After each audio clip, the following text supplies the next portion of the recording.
Evil is on the rise. Demons battle to possess our souls and drag us one step closer to hell. But now, there is a gathering of spiritual warriors who defend us against the devil's minions. Go back to hell! St. Michael the Archangel, defend us in battle. And unite to banish the demons in our midst. This was the case that opened my eyes.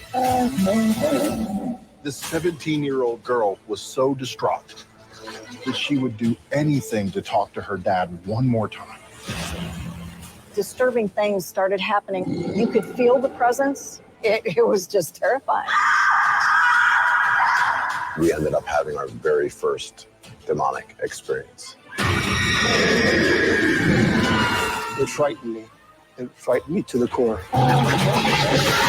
Demons wait patiently for the ultimate checkmate, the rise of the Antichrist,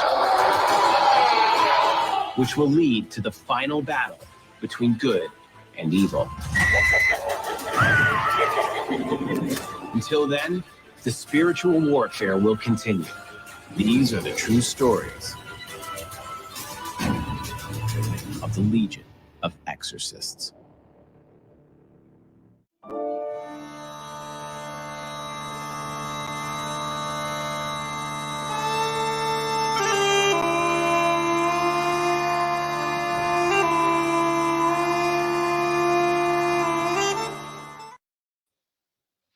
To all those above me that watch over me, to all of you, my fave parapeeps on this side of the veil, welcome. This is the Paranormal Ministry. I'm your host, Sean Whittington. I'm a seminarian in the United States Old Catholic Church, and I'm coming to you live from my haunted house, my very haunted house, where I live. Got a great show tonight. She's in the green room. I'm going to bring her out as soon as I can, but I know that's why you all tuned in anyhow. I'm so excited. Her first time on the show, first time really meeting her. For me, I'm very excited. So first, let's get to the prayer urn.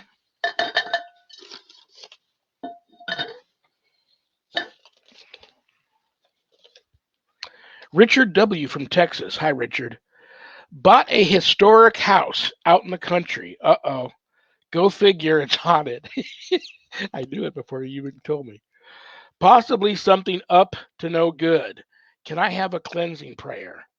I haven't done this in a while, Richard, and that's a great request, and we're going to do that. I assume you're watching, so what I need you to do right now, brother, is crank the volume up on your speakers, and anybody else out there that's watching that may be having some paranormal issues that might be of a little darker nature. This prayer is for you too, so crank your speakers up. Here we go.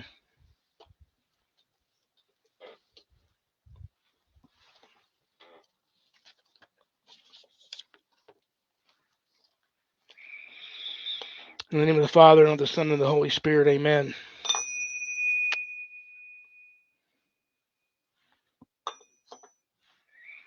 Lord Jesus Christ, in thy name I ask thee to bind and silence all powers and forces that do not accept thee as Lord and King, in the air, in the water, in the ground, the netherworld and nature, and the spiritual world. I ask thee to bind all demonic action and demonic communication.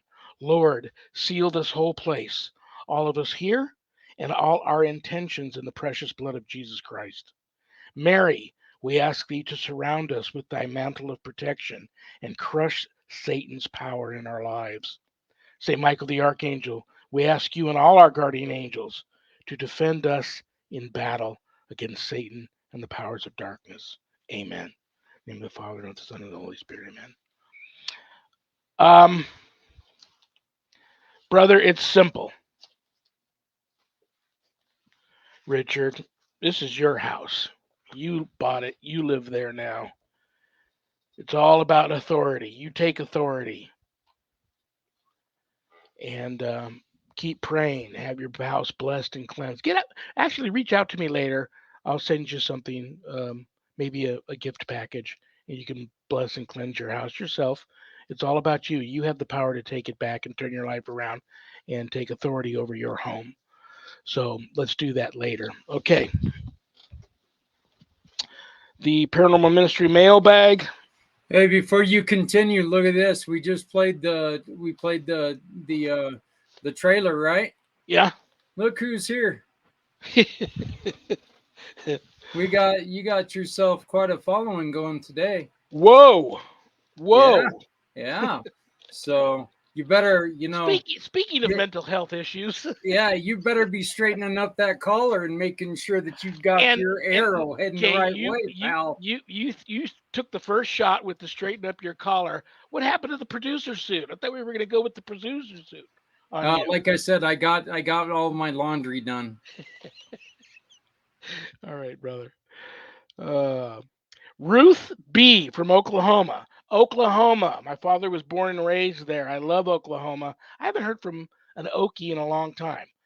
I hope you don't mind me calling you an Okie, Ruth. I work at a mortuary. Uh-oh. I didn't think I was psychic, but more and more I'm experiencing spirits following me home from my job. I'm a little troubled by this. What should I do? Well, your job is very important. I don't know exactly what it is you do, but I'm thinking of the ferryman who takes the people across the river to the place where the dead go. I'm thinking of grave diggers are very important. There's all respect. Groundskeepers at cemeteries. It's all about respecting the dead. Many times these dead people, you probably already know this, Ruth. Many times these dead people come to you. They're attached to their body still. They're a little freaked out. They may know they're dead. Maybe they don't know they're dead, but there's some trauma going on there.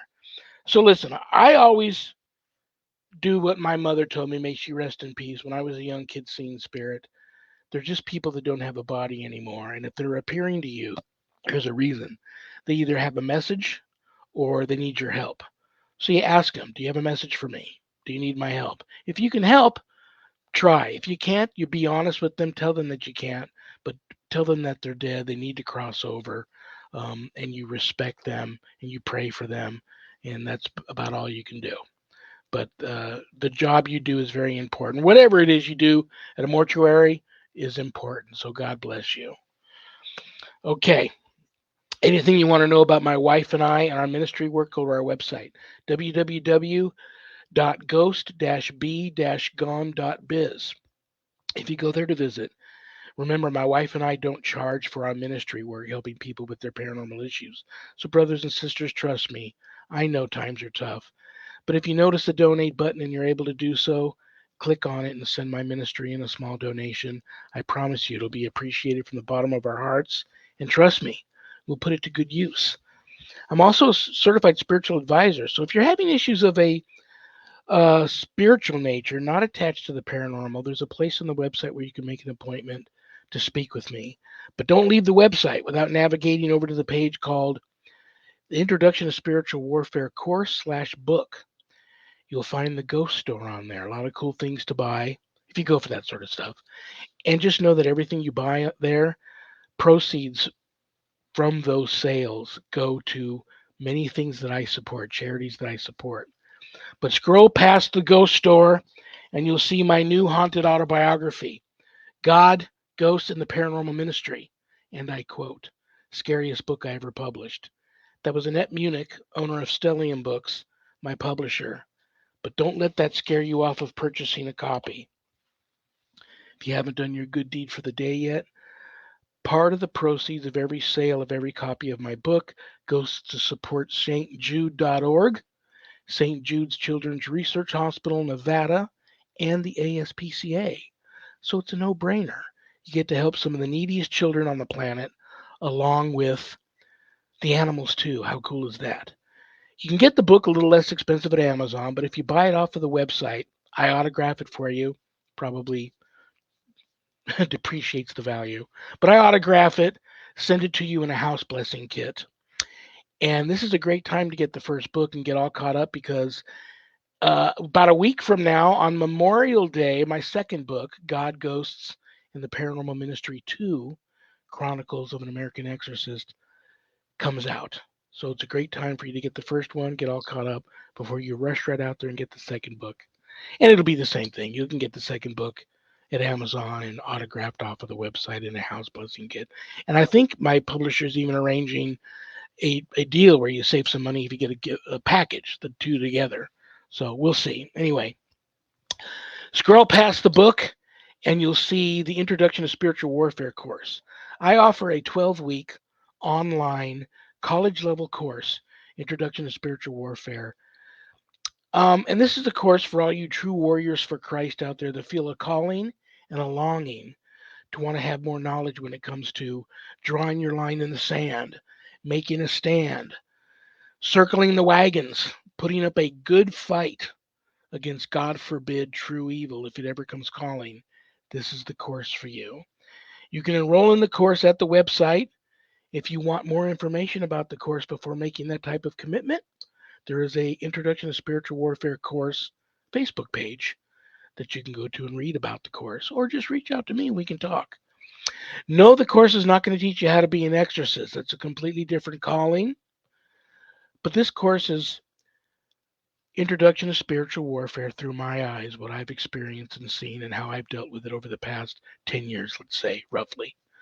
So all my students that graduate get a stunning diploma, certificate of completion, suited for framing, along with some other very special blessed gifts that you can only get from yours truly. So, most importantly, please keep all of my former, current, and future students in your prayers. Thank you very much. Okay, the moment of truth. The reason why you all tuned in. First time on the show, first time meeting her. I'm very excited. Lifelong personal paranormal experiencer, paranormal investigator, paranormal authority, paranormal enthusiast. First woman demonologist in the United States Old Catholic Church. How cool is that? Brothers and sisters, please give a warm paranormal ministry family welcome to the one and only Leslie Cody. Hi. Leslie, you look very pretty tonight. How are you? Thank you. I'm good. I'm really good. Just got moved into our new house. So how old's the house? Speaking of houses. Yes, that was, it was my first thought. The first question I asked the woman was, has anything happened in this house? Did you ever have any activity in the house? Before I bought it, she probably thought I was bizarre, but I was like, I need to ask you these questions. No, it's 61. It was built in 61. It's fantastic. We really That's older than my house. Mine was built in like 79, and well, I think my wife and I brought a lot of the spirits here, but 61. And you're also Illinois. Mm-hmm. I get so many people reaching out to me from the Midwest with haunting issues because you guys are so rich and steeped in history, especially like Native American and indigenous history. Yes. A lot of hauntings attached to that, but I'm glad your home is quiet and hopefully, well, I hate to do this to you. I'll just throw and you already know this, what you do and the path you've chosen, which God laid in your lap. Mm-hmm. Your house may not stay quiet for long. Oh, yes. No house I've ever lived in has stayed quiet for long. So I'm not surprised. It's been blessed though. So I'll always have it blessed before I stay. Good for you. And I have to ask you a dumb question. Most of my questions you're going to find are dumb anyway, but I got to ask you a dumb question. I very rarely meet anybody with the last name of Cody. Are you related to Buffalo Bill? I'm not. I'm not. It's funny. I thought about that question. I said, "Don't answer the question. That's stupid." I'm talking to myself, so I'm overdue for my monthly appointment with the psychologist because I've been talking to myself lately, and I'm saying, "No, don't ask her that question." And part of me saying, "No, ask her." This, you never know. But then I turn on the TV, and what's on TV? It was great. This old Western with Jeff Bridges called Bill. I think it was called Bill or maybe Wild Bill, but it was about him. And I'm like, well, that's a sign there. I've got to ask her. It was synchronous. That's synchronous. I love those synchronicities. Well, we touched base a little bit on this in the green room before we went live, and I wasn't planning to ask you this, but now I realize how important this topic is. Yeah. And I'll start with this. Do I have it laying around here? I do have it right here handy. It's never far off. You may have already seen this and read it. Many of you out there in our field may have this book already. But this book here, I love this book. It's called True or False Possession. It's by a French guy, but it's all translated into English. I made this book must reading for me before I even got into this field years ago, and it's turned out to be invaluable. And I know that you work, in addition to being a demonologist and having experiences with the paranormal your whole life, I know you also work in the mental health field. So let's start right there. How was your day? How was your job today? And let's talk about what you do and how it marries with the paranormal. Well, my day today, I actually was off today because of the move. Today was my day off. But right now I work as a family counselor in a CCBYS program, which is intervening in crisis situations with usually teens or children age 8 to sometimes 17, 18, upwards of 20. Usually it's a lockout situation or a runaway situation. We work a lot side by side with DCFS because in a lot of those situations there's abuse. So that's what I'm doing currently. My master's program that I'm in is clinical mental health counseling. So I've also worked as an outpatient therapist with adults. I've worked in addiction, both inpatient and outpatient, which honestly was really, I learned so much working in addiction. I never thought that I would go that direction with my career, but I feel like I really met some of the wisest and very deeply spiritual people who've been through addiction. And I think that's kind of where they marry. I think there's several places actually, but mental health, I guess first, mental health and demonic influence are not mutually exclusive. So you can have both going on at the same time, but I think it's extremely important to be able to differentiate the two, because more times than not, when someone calls me or I'm working on a case and they're absolutely certain they have demonic activity, it's not. And frequently I see mental illness, and it's usually not very severe. Like we're not looking at things like schizophrenia. Sometimes there's bipolar, but more often than not, really, it's just kind of some personality disorders and maybe some depression or anxiety that's sort of manifested in a paranoia or something like that. But it's important to know the difference, I think, because if I didn't, some of the stuff might look paranormal. What's interesting is that I'm gonna go back to like a personal experience here. Like the last year of my father's life and last 2 years of my mother's life, may they rest in peace. They were in hospice care, and I would go there, and I'd either have my Ghost Be Gone hat on or my Ghost Be Gone shirt, and the nurse would be looking at me funny. And then, sure enough, many times when I'd be out walking in the corridor, the hallway, or out in the getting a snack or in the cafeteria or whatever, I'd be approached and they'd say, what is Ghost Be Gone? And I would tell them, they go, I thought so. You need to come in this place like at 2, 3 o'clock in the morning and roam around. 1, it's haunted. 2, we think there's some dark stuff here. 3, many of the people in here that have been clinically diagnosed as being crazy, some of them are crazy, but in addition to that, we believe they have some type of attachment or demonic issue going on. So it's sad. I'm not, what you do is going to come in so handy for you. I have absolutely no training when it comes to that. So in my intake form to people, there's that question: have you ever been clinically diagnosed with a mental illness under the care of a physician on meds, yada yada yada? Or I even ask them that in our interview. Many times they shut off and they don't even want to talk about it. And the sad thing is I do believe many of them are ill, and even if they're not possessed or don't have a demonic attachment or they're not demonically oppressed, they believe they are. So Right. it's not their fault, it's the illness. But Right. many of them also are. But now my hands are tied.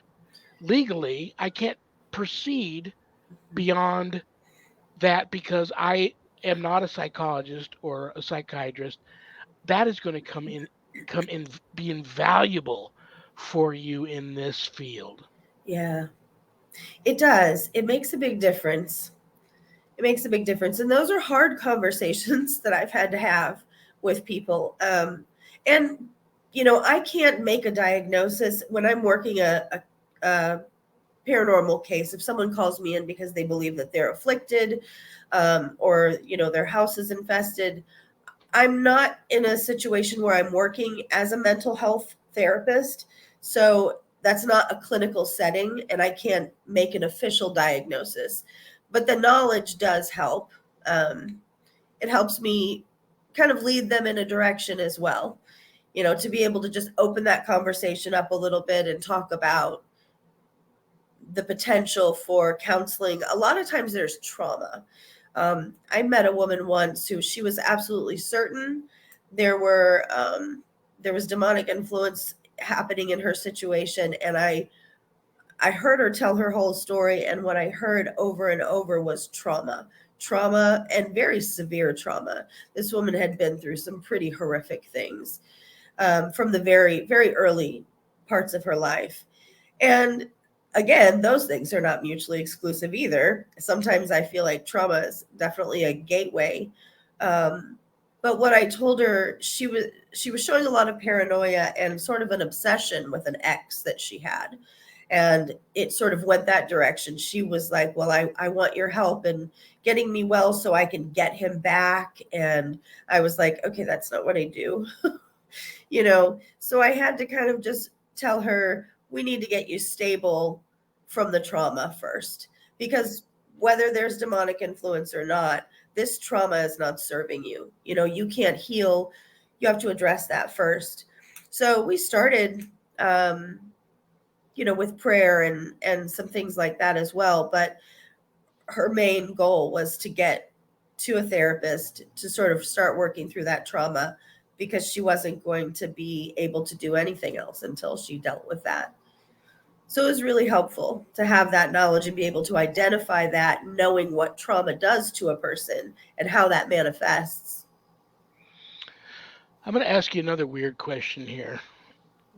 I wasn't planning to ask you this, but I'm going to ask you now. And I mentioned it earlier. People think I'm joking. No, I don't. Once a month, every couple of months at the outside, I sit down 30 minutes an hour and I talk to a psychiatrist. And I also have a friend that's known me all my life who's a psychiatrist, and we just talk. Nothing in particular. We just talk. And I've told them way back in the day, let's just talk. And in our hour talk, if you've decided I need to hang it up because I'm crazy, because nobody wants a crazy exorcist at their home, let me know, and I'll believe you. Having said that, are you too close to your? I know this sounds weird, but are you too close to yourself to be able to make that determination, or do you see somebody to discuss your own personal Oh,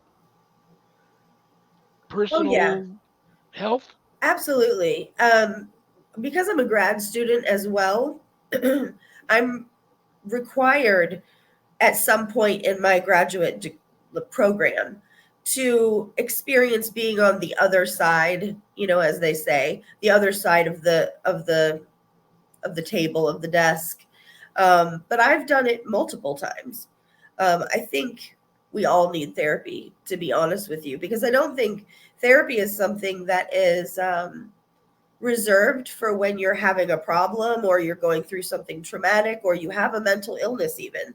Therapy is an objective perspective, and you're asking someone to sit and sort of mediate and be present with you and help you process things. So you can be completely healthy, having a wonderful life and no problems at all. And I still think a therapist is beneficial. It just sort of keeps us grounded. So we don't get wrapped up sort of in our own minds. I think the biggest thing, I'm very honest and open with people about this, that there's still many things that I struggle with in this field, especially. And one of them is I still struggle when I get cases where people call me and they tell me they're living a good life. They're a good person. They're religious. They're just good people. Never hurt, can't recall having any history in their life where they might have hurt anybody and had somebody get mad enough at them to put a curse on them or anything of that nature. They can't trace anything in their lineage, their heritage, their bloodline of anybody that practiced dark arts back in the day, but yet they're convinced that they have a curse on them. And then when I talk about the types of things that have happened to them, there's times where I go, I'll be honest with you, I don't know what's going on with you. I go there, I talk to them, I investigate. My spidey senses that normally would alert me to, run of the mill malevolent entity running around or something, God forbid, demonic. Those senses aren't up. Something different, but I can sense something different there going on. Do you experience that much? And even if you haven't, how would you approach somebody coming to you that thinks they have a curse on them? Well, the situation that you're talking about specifically, I have had that experience where, we'll go through the whole intake questionnaire, which is pretty extensive. And they're telling me, well, they've never dabbled in the occult. They've never participated in a seance or played with the Ouija board. No one in the household has, they don't have any enemies. They've just kind of lived life. It's just been sort of a life without anything that might bring something on, but they are absolutely certain someone's done something to me. And usually that to me is sort of a check in the box of potentially mental illness. That's sort of when I start looking that direction, because that's a paranoia and it's not grounded in any reality, and that's how it's defined as paranoia, rather than, if they've done something to someone, it's not unrealistic to think that maybe someone did curse you, if you've got a sordid past or whatever.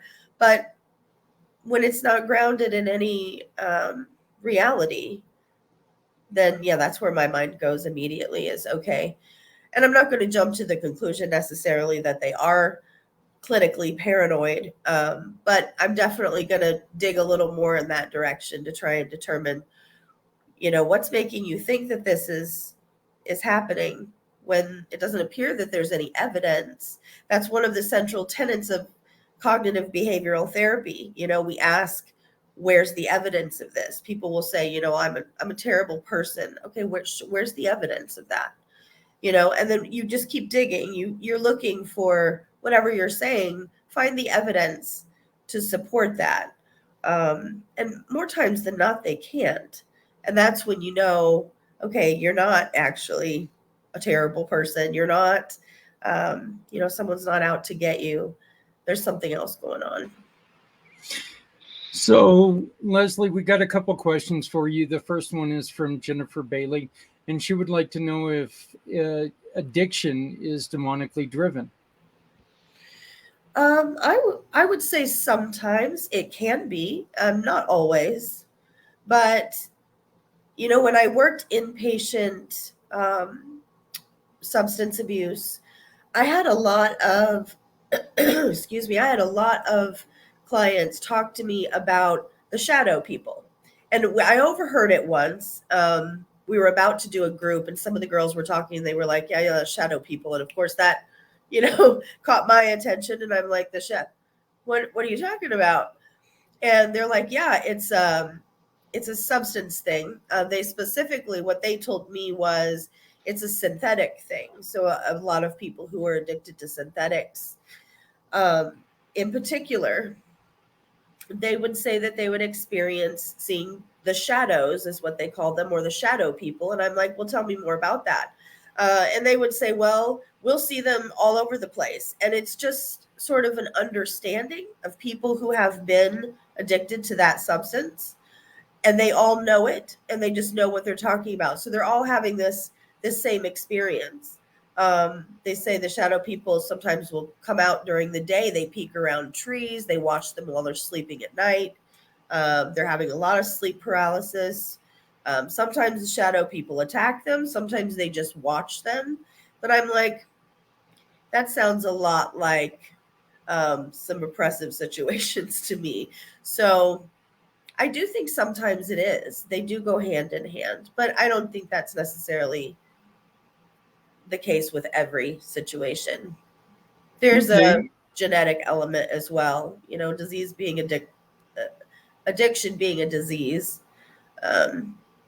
There's that as well. There's physiological aspects. Okay. The second question is by a really good friend of the show, Charles Rudd. Do you think if you had an NDE, you could bring back an attachment? I do. Yeah. I've never personally had an NDE, but I've had out-of-body experiences when I was young. And I do think you could bring back an attachment. I do too. I agree. Yeah. I think also it's possible that experience just opens you up spiritually in a way that makes you more susceptible to, I guess, perceiving things that are already there that we don't always necessarily see easily. Yeah, I think that plays a role as well. You mentioned I'm gonna take a couple of steps back. The word paranoia is stuck in my mind right now because you said it, and what really is reminding me of some situations where, like with these curses, and we always talk about, you got to let go of the fear because they feed off of your fear. Well, in many times I find that real intense paranoia can almost be even more debilitating than fear. And then these curses, the person is so paranoid about the curse that it keeps feeding off of that paranoia. And I'm not going to disagree with you about the drugs, but you know what? It's crazy how many people come to me for help that have alcohol and substance abuse issues. And they may not have had the issues prior to that, but I believe it led to that. I believe it opened some doors and it left them susceptible to attack. Yeah. Yeah, Very absolutely. I interesting. could see Yeah. that. It's a tough it's really, really tough. I'm embarrassed to even admit how many cases I've had to cut loose or send in an opposite direction or find someone else to help with because I ran into that mental wellness illness brick wall and I couldn't get beyond it. Yeah. So I just want to say thank you to Rich Valdez because I was sitting there going, NDE. Is this person talking about a non-disclosure? Agreed. Some of us are morons. Thank you, Rich. NDEs, yes, I have. For instance, my good friend Susan Ahern, she's a psychic that comes on the last Monday of every month. She's like a 7-time, has actually died and came back. So, and as gifted as she is, I believe that happened to my wife too, several times over, near-death experience survivor. And I don't like that term, near-death experience survivor. No, you died. You're a death survivor. And I believe all of her sensitivities began with her after these experiences. It's weird how that works. Like I guess you must go someplace and you all of a sudden you look different to the spirits. You feel your energy feels different to them, and all of a sudden now they're, you know, they come at you like you're that light on the back of the porch zapping mosquitoes. You know, they're just Yeah. attracted to it. It's a pretty amazing thing, and that's debilitating too. How many people have you dealt with that have survived a near-death experience? Now why did I survive? Especially if they're in a situation where family members or other people close to them were in the situation that didn't survive. Now they've got survivor's remorse. Um, oh my gosh. And then it's a rabbit hole. If they Yeah. didn't have substance abuse problems there, usually they start heading in that direction. And if Right. they're not sound in there, I know everybody's going to say Rev's getting ready to get his preach on. That's not my style. But if they're not spiritually sound of mind and body and have some type of religious belief system in place that they can fall back on and reach out to God, they can very quickly find themselves lost. Yeah. Absolutely. That guilt, we talk about that in substance abuse counseling, the guilt and the shame that comes with some of the things that they've experienced or some of the things that they've done or that have been done to them when they're in active addiction is terribly traumatizing. And then, coming clean and getting out of that, and then they sort of have to reflect on it and look back on that, and there's a lot of shame and a lot of guilt to have to look back on some of your own actions and go, that's not even me, like I would never do Yeah. something like that. I would never harm someone in that way, but I did. So then it has sort of a crisis effect there. Yeah, and I think that's part of what leads to relapse, is that just becomes too heavy a burden to bear. Well, what I want to do now, what do I got? I got about 15 minutes before I got to say goodnight to you. And I think I have enough time to do this. It's a two-parter question I'm going to throw at you, and then the show is yours. You can take your time and tell us a good story. First of all, I've already had women reaching out to me. Woman demonologist, how do you get to do that? So, um, before we get to how you got involved with um, Bishop Long, Rich Valdez, the United States Old Catholic Church, the first female demonologist in the church, our church, I want to first go back to the paranormal life of Leslie Buffalo Bill Cody. You're a lifetime paranormal experiencer. I am too. I find people that have had those experiences for their lifetime. The stories are usually very, very interesting. And I've also had people reach out to me this week, as soon as I said you were going to be on the show, wanting to know that part about your life. Because many people have dealt with it too, and they didn't do so well. They don't, many people's lives have been dramatically changed because they've been lifelong paranormal experiencers and they couldn't share it with anybody. They didn't know how to deal with it. Um, and now they're just a basket case emotionally. But many come through it like you, do something with it, strong of mind and body and spirituality, and lead normal life. So tell everybody about your history with the paranormal, and then you can go into how we are here today with you being a demonologist. Yeah.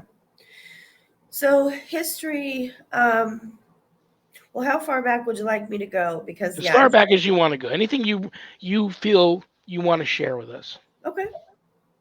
Well, I started having experiences when I was about 7 or 8, I believe. The clearest one I remember, I was around 12.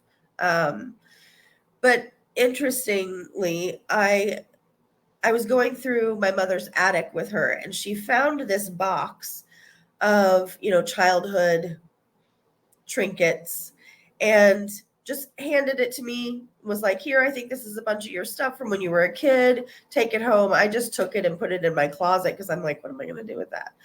But I went through it, cleaning out my own closet, and found this little notebook. And, as children, we make these sort of construction paper, and it's like bound with yarn and prompts from the teacher. And I'm looking through it and I'm like, oh, I wrote this, with my messed up handwriting. And it was just a precious moment. I think I was 7 or 8.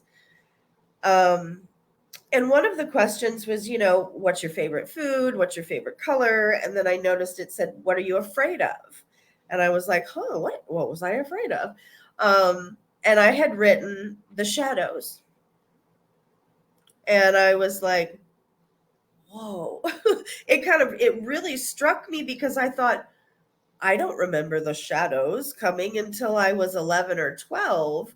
And so I thought, wow, they've been there longer than I even remember. Wow. Yeah. And so that was a very pivotal moment. It just sort of humbling, like, wow, I didn't even know, but I'm not surprised somehow.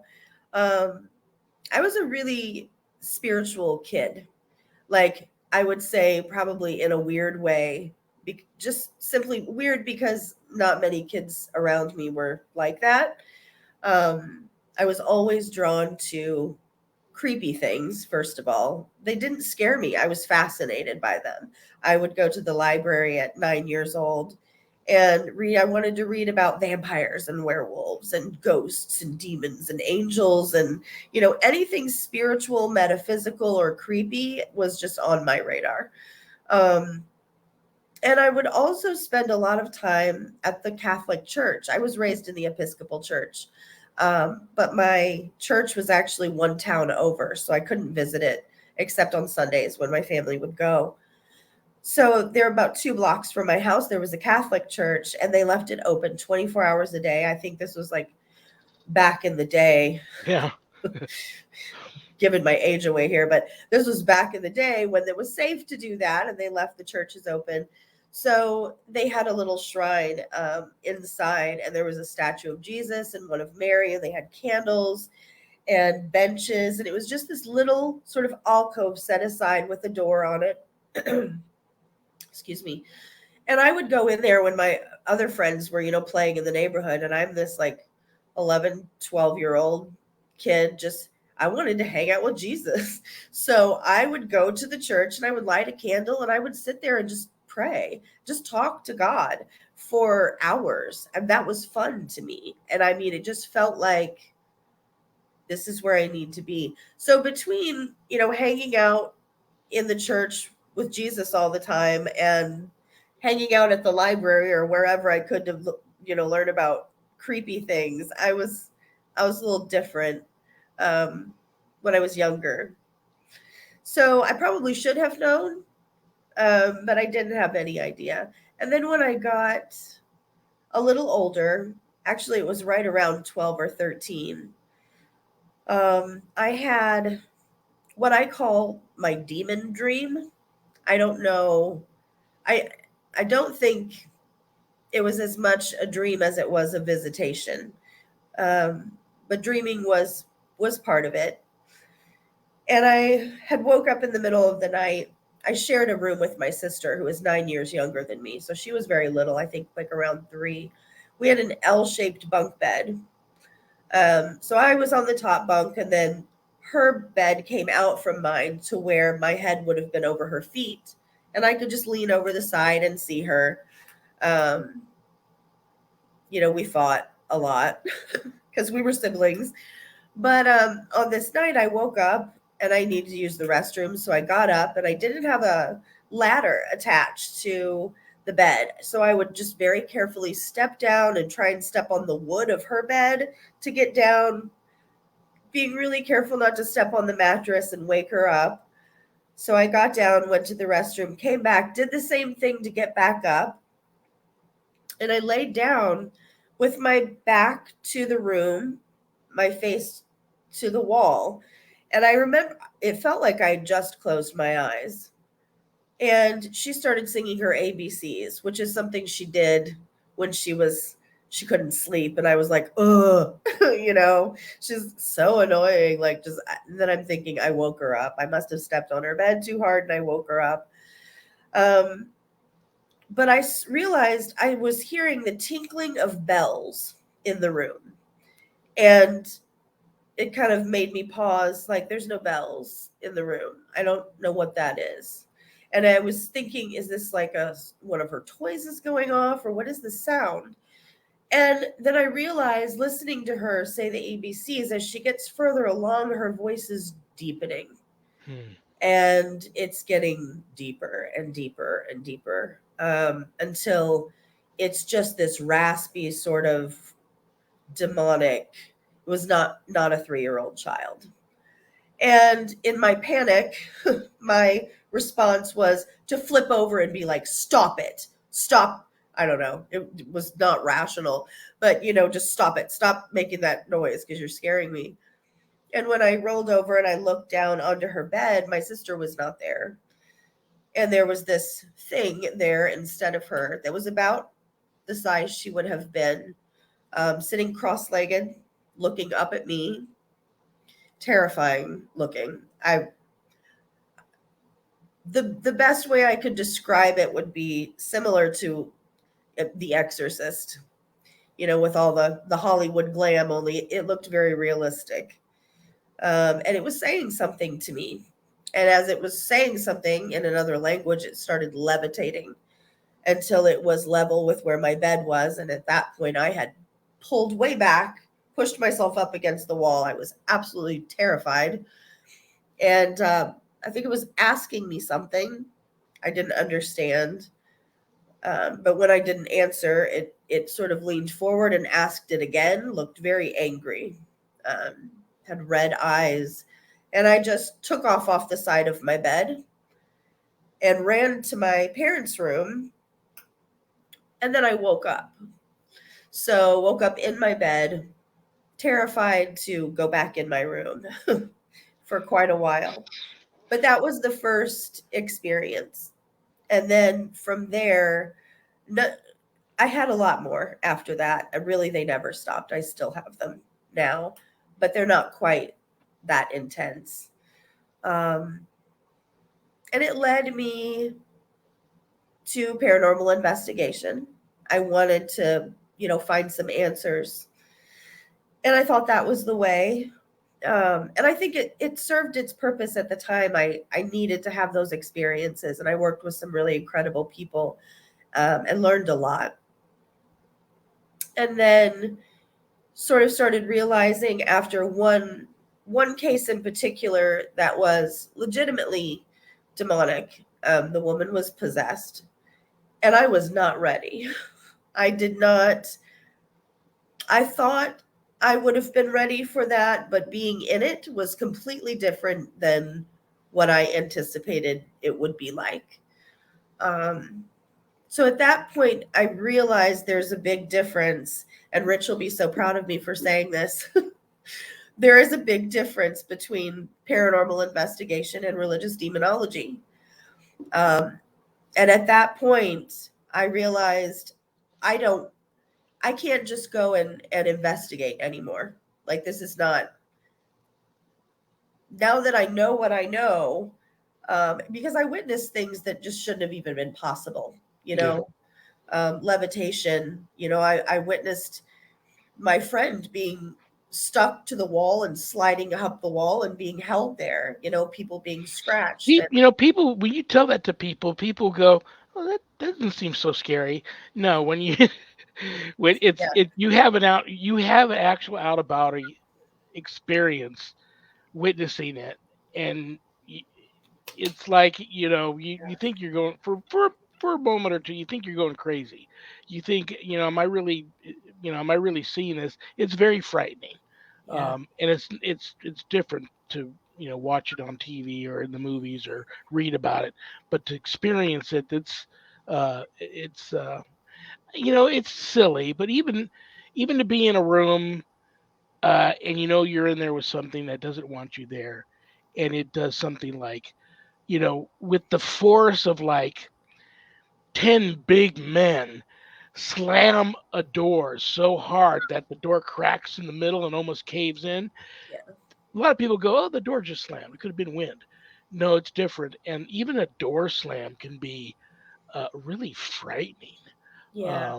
You can feel your heart like almost come out of your chest and like skip a beat. I know that's cliche, but just that can be extremely frightening. Absolutely. And I think because when you're in that situation, there's an element there's an energetic shift that is very real, that we pick up on, that isn't necessarily apparent to people. Like, for example, when you're watching something on TV, you could be watching an investigation on TV, and it's easy to sit there from, the comfort of your couch and go, well, that wasn't that scary, that's so funny he screamed, or whatever. And it's like, when you're in it, there's a Different. it's different. There's a feeling and a quality of feeling that happens. Thank you, Rich. There's a quality of feeling that happens there, that makes it very real. You can tell when something is just unnatural. And I think that's what really strikes you. So it's like, no, it's not just a door that's slammed. I think your senses pick up on something is present that is not human and not like anything I've ever experienced before. And I think that's what sort of triggers that fear, for sure. Well, you real quick before I let you answer this next question, did you have fun when you come back? Because I got to have you back. Oh, absolutely. An hour. I knew an hour wasn't going to be long enough with you. Absolutely. I'd So love to. I'll throw some more dates at you later tonight. But Okay. in just the few minutes I have left, how did this all lead to Bishop James Long and Rich Valdez and the United States Old Catholic Church? Well, I had started with the Paranormal Clergy Institute. I was involved as a team that assisted with the institute, and that turned into working as a mental health professional with the church and the Paranormal Clergy Institute, to assist on cases, which turned into a case management position with the Paranormal Clergy Institute. And Rich and I were having a conversation one day about some of these cases that I'd been on, and he was saying, I think some of what you're saying, I think the bishop would really like to hear about this. So I'm like, okay. We got on a 3-way call, Rich and the bishop and myself, and we talked for a long time about them. And the bishop said, have you ever considered that maybe you have a calling to demonology? And I was like, oh, yes, but no, I don't know how I feel about that. I have considered Don't feel it. bad for feeling that way. Everybody asks me all the time, how did you get where you're at? And I go, I was drug into it, kicking and screaming, literally. Yeah. I had a lot of hesitation, for sure, because I knew what that would entail. I knew where I stood as far as the battle goes, but sort of making it public felt very real. And so the bishop said, spend some time in prayer and discernment. And he asked Rich if Rich would be interested in mentoring me. And Rich said yes. So I trained with Rich for a couple years, and learned a lot. But I think I knew in that moment there was sort of that confirmation of a calling even before we got off the phone, because Rich said, when you make this decision, I just want to make sure you understand, like they will know.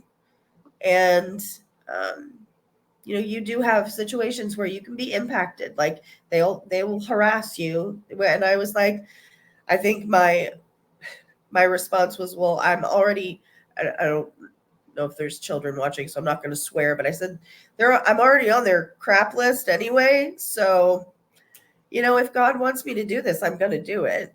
And then right as I said that, I was standing in my bedroom and a crow smacked into my window hard, scared me. And I kind of looked over while I'm still on the phone, and this crow is laying beneath my window and it's just flopping all over on the ground. And then it just stands up and it looks at me and it flies off. And I was like, well, here we go. And then that was how it took off. Have you do you mind me asking, have you been baptized yet? I was baptized as a child in the Episcopal Church. Yeah. Ask And confirmed. I never anticipate or try to guess what Bishop Long is going to say. Every time I do, I'm usually wrong, and then I get put in timeout. I ask him again. I would love to see you get baptized again, even preferably and hopefully by Bishop James Long himself, into this church and into this calling. And I will pray for that, for if that's meant to be, and if that's something that should happen, that it does happen. But I love you. I respect you. I'm looking for and expecting great things from you. I will have you back.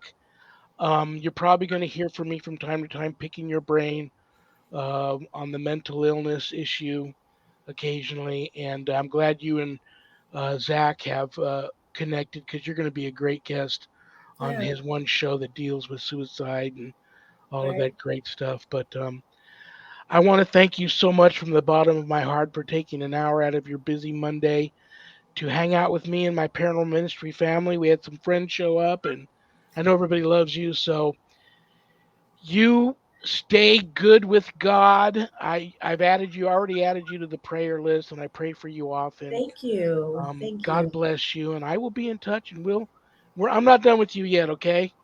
Sounds good. I'm ready to come back. You have a great evening. I'll Thank talk you, to you Scott. later. Bye-bye. Alrighty. Bye-bye. She's cool. I'm looking for and expecting great things from Leslie Buffalo Bill Cody. She probably doesn't like that nickname. So hey, Sean, it looks like we've got a request here that maybe you can make happen. Michelle Young. Oh, there you go. Yeah, Michelle. She's asked him that before. It's been talked about, and it's in the planning, Michelle. And I'm going to send you a message after the show, and we will talk about that. But yeah, we've got to. There's a lot of people that would like to be that have joined, that have. You know what? If you're one of these people that this conversation is reaching, and you're feeling something reaching for you, and you're feeling good about it, you want more of this, go to the United States Old Catholic Church Clergy and Parishioners Facebook page and send in a request to join. You'll be accepted. Join the parish and just start experiencing the United States Old Catholic Church and see if it speaks to you. And it, as Leslie would say, checks off all those boxes and brings you into a world of spirituality that is unlike any other. So try that. But yes, I'll talk to you about that, Michelle. We'll talk to Bishop Long about that. I will be here. Well, mark this on your calendars too. 1 week from tonight, next Monday night, Memorial Day, I wasn't going to have a show, but I'm going to have the whole cast from Legion of Exorcists on my show. So that show is going to rock next Monday. But this Friday is also another great show, the 26th. Psychic portrait artist Angela Bolee will be here this Friday. You all know her. You all love her. That's going to be a great show. Okay. Thank you to Zach and Adrian Clayton, my co-producers, for producing my show. I couldn't do it without them because I am extremely computer illiterate. CommunityPayItForward.us. CommunityPayItForward.us. I don't want to ruin the surprise. Just go there and check it out. United States Old Catholic Church, USOCC.org. Go there. Check that out. That's the church I belong to. If you're interested in Bible study, which is every Sunday and Wednesday afternoons at 5 p.m. Pacific, go to that Facebook page I told you about, United States Old Catholic Church, Clergy and Parishioners. Bible study is live streamed there every Wednesday afternoon and Sunday afternoons. If you're interested in night prayer, every weeknight at 7 p.m. Pacific, go to bishopjameslong.com. Scroll down to the bottom of the homepage. The link to night prayer is there. It's a great way to end your day. So go there for that. Thank you to Things Network. Thank you to Temple of Phoenix Rising Entertainment. Thank you to Skeleton Key Network. Thank you to PACT, little p, capital ACT, Podcasting for All Coming Together channel for all of these networks simulcasting my show. God bless you for that. And don't forget, audio re-airs of my episodes are re-aired Saturdays all day long on BeInspiredRadio.net. BeInspiredRadio.net. Chicky Hot, the rock psychic, that's her network. In addition to that, there's a lot of cool shows there. And in addition to that, there's old reruns of Art Bell shows there. Very cool network. BeInspiredRadio.net. Go there. Okay, you know the show. 1 week from this coming Thursday, June 1st, 10 p.m. on Travel Channel, Discovery Plus, and Max. Eli Roth presents the Legion of Exorcists.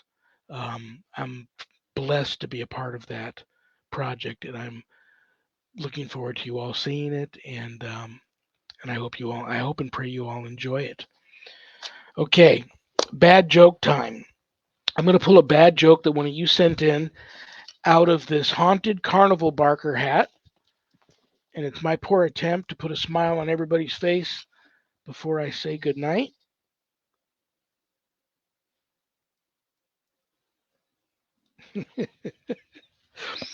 What do you do when you see a spaceman? Park in it, man. Good night, Danny. Good night, Jack. Good night, Dog. Good night, Harold. Rest in peace. Good night, Ernie. Good night, Bill. Good night, Dan. I love you all. God bless. Peace.